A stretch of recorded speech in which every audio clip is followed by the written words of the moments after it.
Yo guys, what's up? I'm Sam from Frequency Quest, and you're probably some stranger I don't know watching this on Facebook or YouTube, but I assume you produce music, so I'm going to show you something cool that you can do in Ableton, and what that is that you can take any sound and turn it into a lead. So I've gone ahead and done this and made a little example so you can hear what kind of results you can get from this.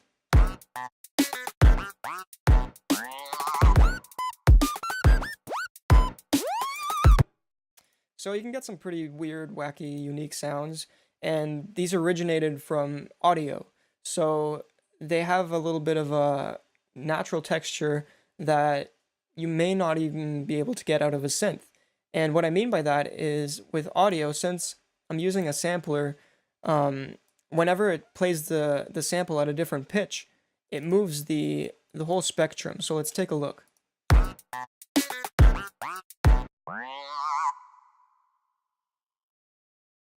So if I play the sample at a really low note, you can see that the higher spectrum gets cut off, and that wouldn't happen with a synth or like a digital wave. Well, not digital, but if it's coming from a synth, because I assume this is all digital. But as soon as I pitch it to a higher note, then all those higher frequencies come back in. So that gives it a cool little like frequency tracking. But anyways, I'll just get right into how this works. So I'm going to go ahead and record a little clip of my voice, and I'll use that sample to make the lead out of. So here's the clip, and I'll throw that into a simpler. And simpler is Ableton's simple sampler, and it's really powerful actually. So the fastest way to throw it in a simpler is just drag that onto a MIDI track, and then it puts it into a simpler for us. So the first thing that we want to do is turn off warp and turn off snap. And since it's a lead, we only want it to be playing one voice at one time, so we want it to be monophonic and turn voices to one. So this is what we have now. That's just me talking at a really high note and record a little clip of my voice. Cool, so that doesn't quite sound like a lead yet. So let's turn loop on, and we'll make the loop length really short. So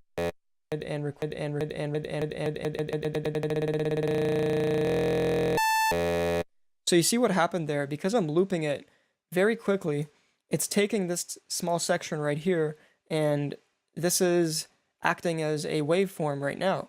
Just like you would see in an operator. Let's take a look real quick. And it uses that waveform, and that's what generates that note. So in operator, we see this right here. This is the waveform. We can change that to a saw. But how this works right in here is it's just taking this small loop and playing it really quickly. So that can give us a cool result, because maybe this waveform would be really hard to achieve in operator using FM synthesis and whatnot. And this is just a natural waveform from my voice. Now I can even use this start percentage to scroll through the sample, and it's going to change the performance of this little waveform. And if we take a look at that on an EQ, we can actually visualize that.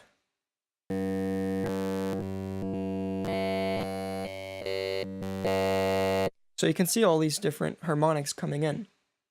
So this is where we will get the original bass of the, well, not bass, but the like B-A-S-E of the lead that we're going to make.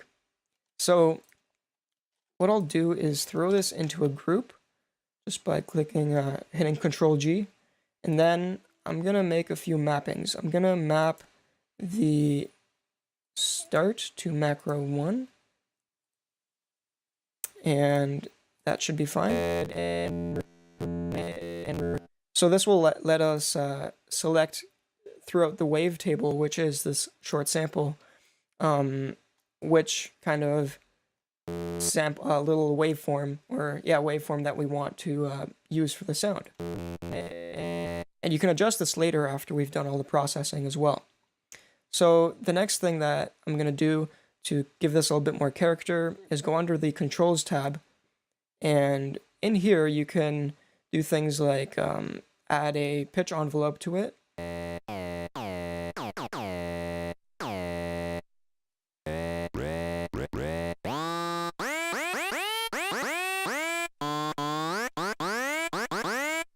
And you can control the glide time right over here.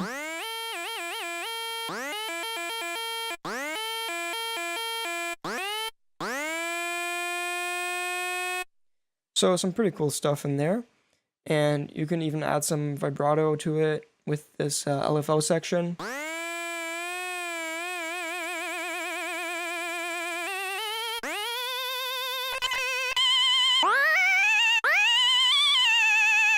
So as you can see, when I adjust this macro right here, it's changing that little waveform. And if I just flip this up right here, we can take a closer look at that.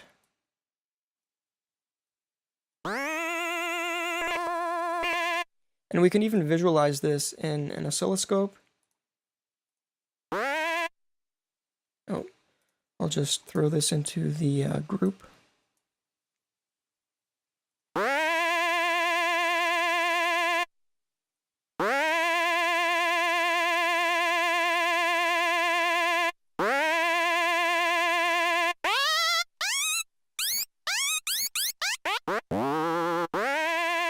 So this waveform right here is pretty much just that tiny little loop playing over and over again.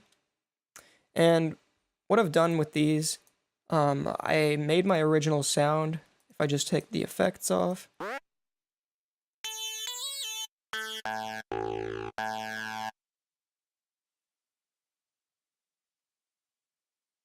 And then I just added some post-processing to it with some amp. Oh.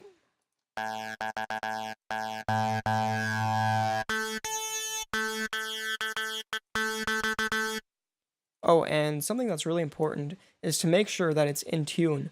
So you can just add, grab Ableton's tuner, and if we take a look, oh, I gotta turn it on. So this is a little bit flat. So I can use the detune right here and just raise that up a bit. So now it will be in tune, and here I can just, oh, this is actually a cool rack that Kermode made, and it's a vowel rack. So here, check this out. Oh.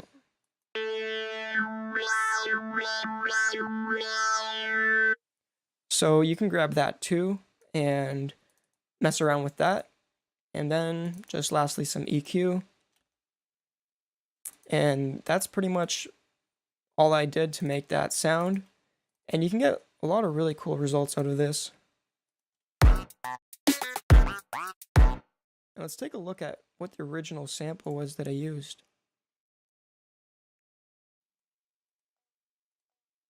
So that was the original sound that I used, and I just looped that first little kind of click right here. And I noticed that when I scroll through this one, it doesn't sound too great. But it just depends on the original sample that you use. And then this one is, let's see what it is. I think this is a recording of my voice.